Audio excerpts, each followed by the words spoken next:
start of the year in our old Celtic lands, and we'd be waiting in our houses of wattles and clay. The barriers would be down, you see, between the real and the unreal. And the dead might be looking in.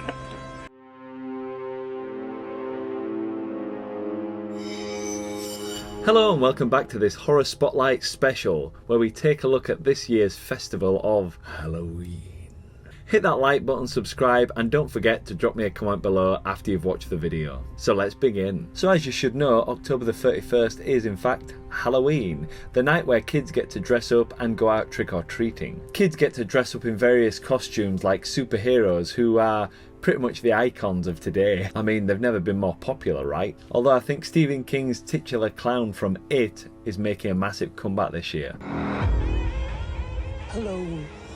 But behind all this costuming, not many people would understand the real roots of Halloween and its much more dark and sinister past that is behind it. Halloween, for instance, was actually the official end of harvesting time and the beginning of winter, and was known as Soin, or Samhein as some people say it. Soin is a Celtic festival that started 2,000 years ago, and the Celts started it because they believed that this time of the year the veil between the living and the dead was at its thinnest. The festival was in fact a way of honouring the dead, family members who have passed on, and just celebrating their life and inviting them back to them. However, they were also aware there was much darker forces out there and spirits of the dead that were feared that could attach themselves to the living. For this reason they dressed up in costumes to deceive the dead. The hope was if they dressed up as an angry spirit, then angry spirits would not attach themselves because they would not be able to decipher who was living and who was dead. And you just thought you were putting on a mask for a laugh, eh?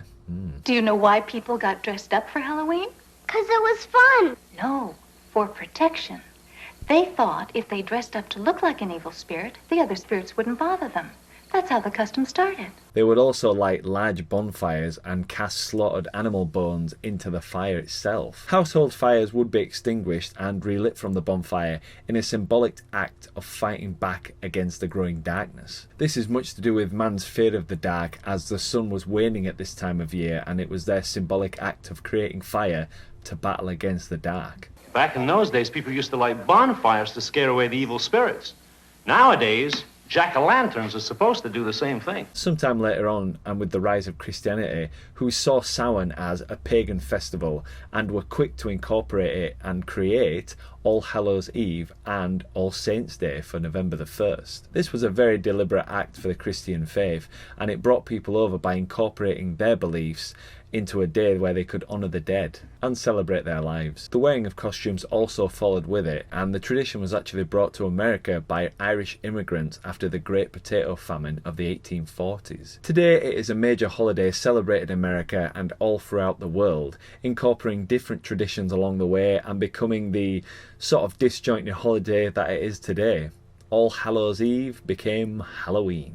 For instance, an Americanism of carving jack-o'-lanterns out of pumpkins at the end of harvest time was quickly incorporated into Halloween and in fact has become the main brand for the season. So there you have it, a bit of a concise history of Halloween. If you want to look deeper into the darker history of Halloween, I've left a couple of links in the description box below, so go check those out if you want a little bit more flavour and a few sleepless nights. In the meantime, I want to know what you're doing this Halloween. Are you going out? Are you staying in? Are you getting a party together? Are you going to go trick-or-treating? Are you going to go check out the local haunted house?